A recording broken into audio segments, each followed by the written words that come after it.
Mga kabayan, sinampahan na ng kaso ni PNP Chief General Benjamin Acorda Jr. itong si retired General Macanas dahil sa di umano ay pagpapakalat ng fake news kung saan na idinawit ang kanyang pangalan na isa sa mga nananawagan ng distab kay Pangulong Bongbong Marcos Jr.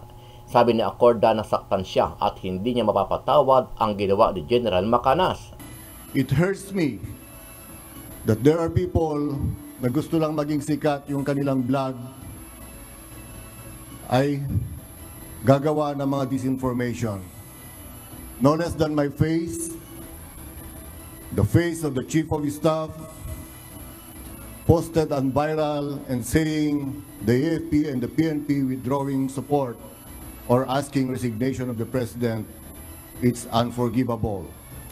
Ayon sa PNP, sinampahan ng kaso si General Macanas dahil sa mga aligasyon nito na nag-withdraw na ng suporta si Acorda at Browner kung saan ay hinihikayat na bumaba na sa pwesto itong si Pangulong Bongbong Marcos Jr. Ang sinampa po nating kaso ay dahil sa pagpapakalat po ng hindi totoong information na ang ating Chief PNP ay nag-withdraw na po ng support sa ating presidente at hinihikayat ang ating presidente na mag-resign na po. Samantala, matapang at tahasang sinabi ni retired General Macanas na hindi siya titigil sa pagbablog dahil sa mga kaso na isinampa sa kanya. Hindi po ako titigil sa pagblog. Baka isipin nila dahil na kinasuhan ako tumigil, nagkakamali po sila. Tuloy-tuloy lang po habang meron pa akong hininga. Habang hindi pa nila ako mapagurgor physically, ito lang. Ipahayag ko lang aking opinion. Sa kanyang latest vlog, sinabi ni Macanas na hindi niya ito inaasahan dahil naglalabas lang daw siya ng kanyang opinion. Pero aminado ang dating general na nabigla siya dahil bilang political blogger ay parang bumangga siya sa pader kung saan ay gobyerno na ang kanyang kalaban. To be honest, medyo na-alarma din, nabigla, hindi ko inaasahan, but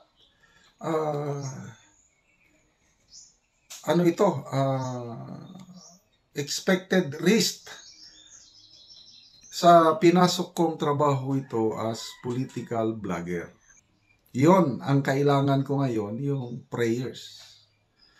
Kasi kailangan natin ang tulong ng Diyos dahil ang binabangga natin parang bumabangga tayo sa pader. Sa huli, nanawagan si Macanas ng tulong pinansyal sa kanyang mga supporters at subscribers sa YouTube para makalikom ng pondo bilang pambayad sa kanyang magiging abogado para sa mga kinakaharap niyang kaso.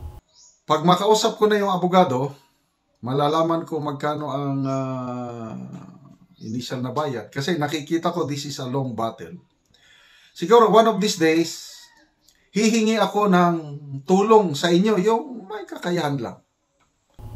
Ano ang masasabi mo dito, kabayan? Sama-sama nating panuorin ang buong video at pakicomment nyo po ang inyong mga reaksyon at sariling opinyon. Pero bago yan, muli po ako nag-iimbita. Sa mga hindi pa po nakasubscribe sa ating channel na Kabayan News PH, pakipindot po ang subscribe button at pakiclick na rin ang notification bell para lagi kayong updated sa mga bagong upload natin na legit at napapanahong balita. Maraming pong salamat. Kilala na ni Philippine National Police Chief Police General Benjamin Acorda Jr. ang nagpakalat umano ng mga maling impormasyon kaugnay sa sinasabing destabilisasyon laban sa Marcos administration. Kabilang dito ang paglalabas ng kanyang larawan at pagsasabing nag-withdraw na siya ng suporta kay Pangulong Ferdinand Marcos Jr. Isama pa ang umano'y paghikayat umano sa Pangulo na bumaba na ito sa pwesto.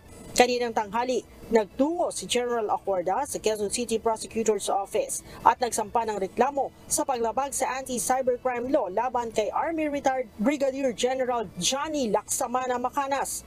Ang kaso pong isinampa po laban sa tao po na ito ay violation of Article 154 of the Revised Penal Code as amended by Republic Act 10951 in relation to Section 6 of the Cybercrime Law.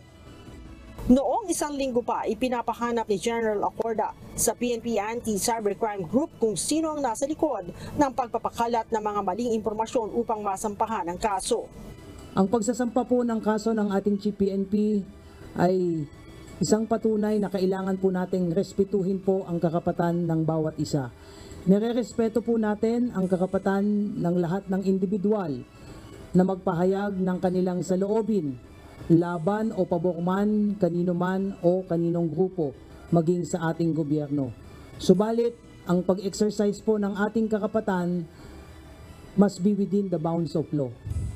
Sa harap ng bagong taon, alam kong may mga bagong pagkakataon at mga hamon na naghihintay sa atin.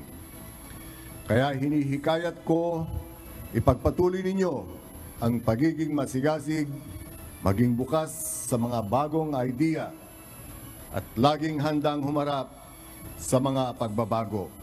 Magpatuloy sa paglilingkod sa bayan. Ito ang binigyang diin ni Philippine National Police Chief, Police General Benjamin Acorda Jr. sa gitna ng umuugong na usapin sa destabilisasyon sa pamahalaan.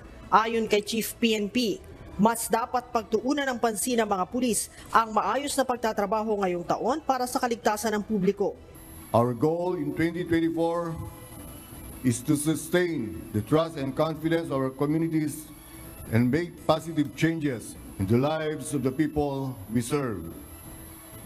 Ituring natin ang bawat araw bilang pagkakataon na maging mas mabuting mga lingkod bayan. Payo pa ni General Acorda sa mga kasapi ng PNP, huwag magpaapekto sa mga naglalabasang peking impormasyon sa social media.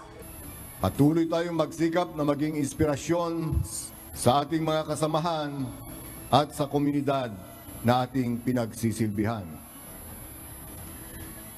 And in the face of disinformation circulating in different platforms, let us united as law enforcers, upholding the rule of law, respecting the Constitution, and defending our government.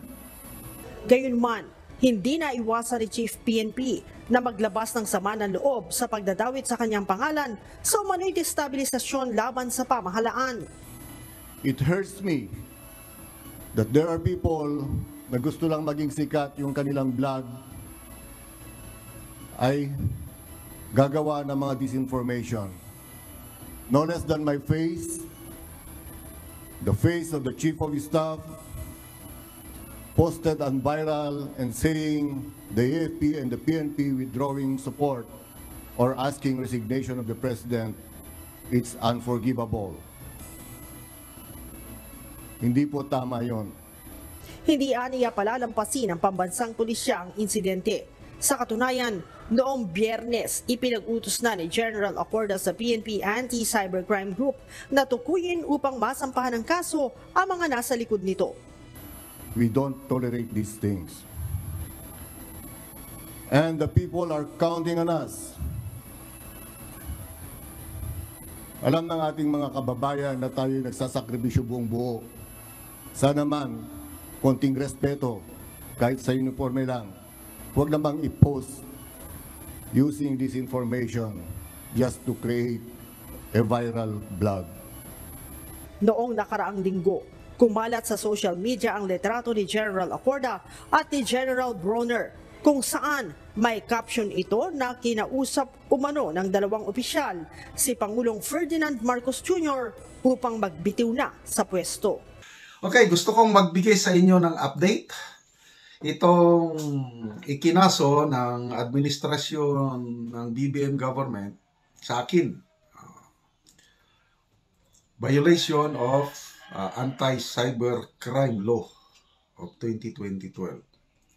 Gusto kong magpasalamat sa bumubuhos na suporta. Maraming nag-message sa akin, nagte-text. Pasensya na kayo sa dami ng mga nagme-message. Nababasa ko kaya lang hindi ko kayang replyan kayo dahil libo-libo po yung mga messages of support. So, kumusta ka na ngayon? Ganon ang tanong. Kumusta? To be honest, medyo na-alarma din, nabigla, dahil hindi ko inaasahan. But, ano ito, expected risk sa pinasok kong trabaho ito as political blogger. So, dahil sa inyong suporta, lalo na yung nagsasabi na prayers, we will pray for you. Yon ang kailangan ko ngayon, yung prayers. Kasi kailangan natin ang tulong ng Diyos dahil ang binabangga natin parang bumabangga tayo sa pader. Talagang kumakapit ako sa Panginoon, bagong pagsubok sa buhay ko, ito. At dasal talaga at inyong suporta. Just continue sending messages. At sapat na yun sa akin. At just continue watching my vlogs. Okay? Kasi hindi po ako titigil sa pag-vlog. Baka isipin nila dahil na kinasuhan ako, tumigil, nagkakamali po sila. Tuloy-tuloy lang po. Habang meron pa akong hininga, habang hindi pa nila ako mapagurgur physically, ito lang. Ipahayag ko lang aking opinion. Gusto kong pasalamatan si Fair Lady Maharlika dahil in-encourage niya ako kahapon. Tinawagan niya ako ng personal at huwag kang mawalan ng palakasin mo ang loob mo, General. Kasama ako sa laban na ito, kasama natin ang taong bayan, sabi niya. Yun, nabanggit ko lang na ang immediate need ko is abogado. And salamat sa Diyos, meron na akong abogado na nahanap ni Maharlika. Kaya lang, sabi ni Maharlika, huwag kong babanggitin yung identity ng abogado basta meron na. Okay. Ang next na concern ko, dahil may abogado na, yung pambayad ng abogado. At nag-commit naman si Maharlika na kung kinakailangan mag-raise siya ng pundo para pambayad sa abogado, gagawin niya.